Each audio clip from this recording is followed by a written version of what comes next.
नमस्कार दोस्तों, इस वीडियो में हम लोग बात करेंगे एक ऐसी कंपनी के ऊपर जिसमें प्रॉफिट ग्रोथ, सेल्स ग्रोथ और रिटर्न तीनों ही वरुण बेवरेजेज जैसा देखने को मिलता है। अगर इस कंपनी की पिछले 1 सालों का रिटर्न देखें तो पिछले 1 सालों में 48% का रिटर्न और पिछले 5 सालों में 417% का रिटर्न। अगर वीवीएल के क्वार्टरली रिजल्ट को देखते हैं तो वीवीएल ने अपनी सेल्स को पिछले 3 सालों में 3.4 टाइम से बढ़ाया है। प्रॉफिट पिछले 3 सालों में 7 गुना हुई है।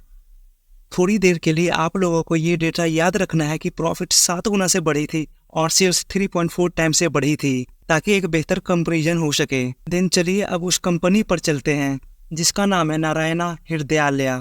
फिलहाल इस कंपनी की मार्केट कैप 22,000 करोड़ की है, यानी कि एक small cap mid cap type की कंपनी है और इस कंपनी का पीई वैल्यू 32.6 का है। देन कंपनी का पैग रेशियो, ये रेशियो भी कंपनी की वैल्यूएशन ही बताती है। इस वैल्यूएशन में मेनली कंपनी का ईपीएस और फ्यूचर कैपेक्स देखा जाता है। इसे भी कंपनी का पैग रेशियो 1 से नीचे देखने को मिलता है तो वो हेल्दी है, लेकिन फिर भी आप 2 तक पैग रेशियो को कंसीडर कर सकते हैं। देन कंपनी का क्वार्टरली रिजल्ट, कंपनी की सेल्स पिछले 3 सालों में 394 करोड़ से 1233 करोड़ तक जा पहुंची है, तो इस हिसाब से कंपनी की सेल्स 3.1 टाइम्स से बढ़ी है। देन कंपनी का नेट प्रॉफिट, इस पीरियड में कंपनी का प्रॉफिट भी नेगेटिव में था, तो चलिए 41 करोड़ का बेस बनाकर प्रॉफिट को कैलकुलेट कर लेते हैं।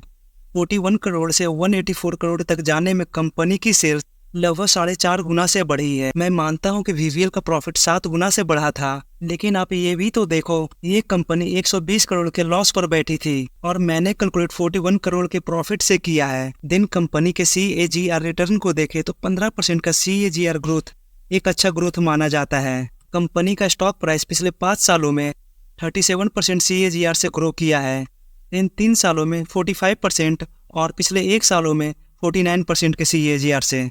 तो कंपनी मार्केट के एवरेज CAGR से काफ़ी ज़्यादा ऊपर रिटर्न दे रही है। देन कंपनी का प्रॉफिट ग्रोथ भी काफ़ी एग्रेसिव तरीके से बढ़ा है।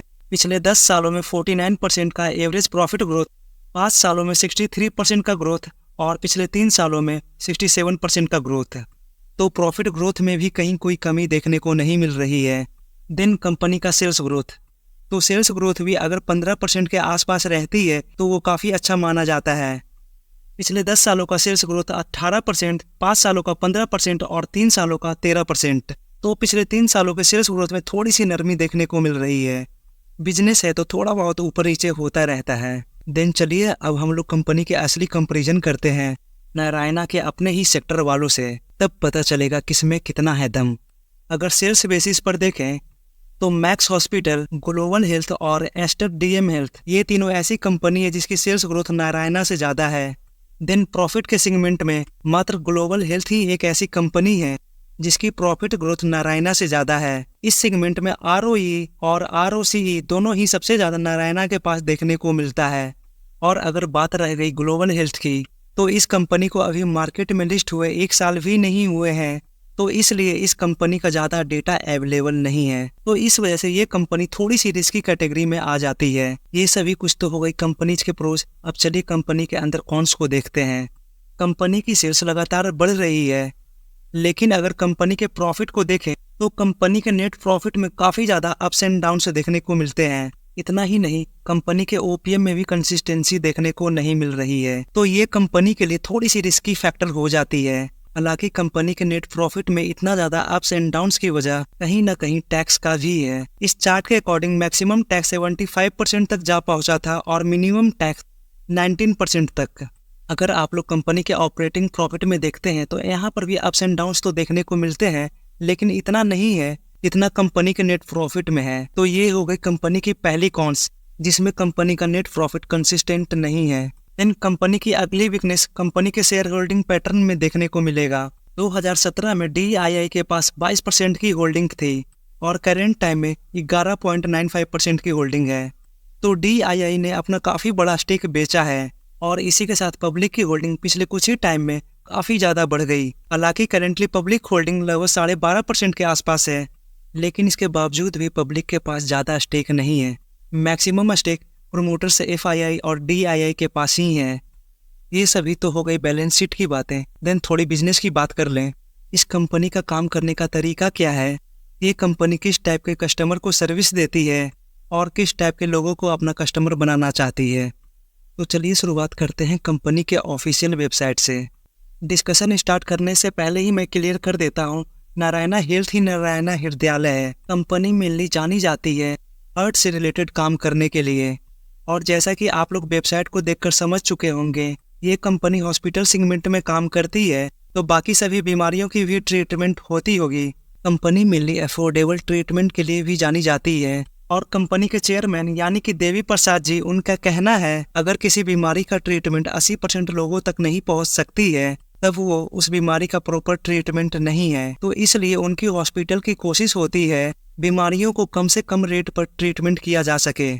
तो इस अफोर्डेबल रेट को प्राप्त करने के लिए वो एक मशीन के साथ मैक्सिमम आउटपुट निकालने की कोशिश करते हैं। सपोज दैट एक मशीन की कीमत 1 CR है, तो इस 1 CR के प्राइस को रिकवर करने के लिए उस मशीन के मैक्सिमम आउटपुट के साथ काम करते हैं, जिस वजह से मशीन की प्राइस भी जल्दी रिकवर हो जाती है और स्टाफ्स को कम पेमेंट भी देने पड़ते हैं। दिन नारायणा हॉस्पिटल की पूरी कोशिश होती है जो भी विदेशी बीमार पड़ते हैं वो इंडिया आकर इलाज करवाएं। विदेशी इंडिया आकर इलाज क्यों करवाएंगे, उसकी वजह ये है, ये नंबर जितना बड़ा है उस देश की ट्रीटमेंट उतनी ही महंगी है। Higher index value indicate higher health care cost. तो चलिए देखते हैं कि इंडिया का नंबर कितने नंबर पर आता है। तो इंडिया 158 नंबर पर आता है। तो कहने का मीनिंग ये है, इंडिया में ट्रीटमेंट 157 कंट्रीज से ज़्यादा सस्ता है। तो इसीलिए नारायणा विदेशी कस्टमर को भी अट्रैक्ट करती है। डॉक्टर देवी प्रसाद के ऊपर एक डॉक्यूमेंट्री भी बनी है, आप चाहें तो उसे भी देख सकते हैं। वो डॉक्यूमेंट्री यूट्यूब पर भी अवेलेबल है। ओवरऑल कहा जाए तो कंपनी में कमी इतनी सी है, कंपनी के नेट प्रॉफिट में कंसिस्टेंसी नहीं है, लेकिन सेल्स में कंटिन्यूअस ग्रोथ है। कंपनी का रिजर्व भी कंटिन्यूअस बढ़ता जा रहा है और कंपनी का लॉन्ग टर्म बोरोइंग्स भी पिछले साल की तुलना में बढ़ी है।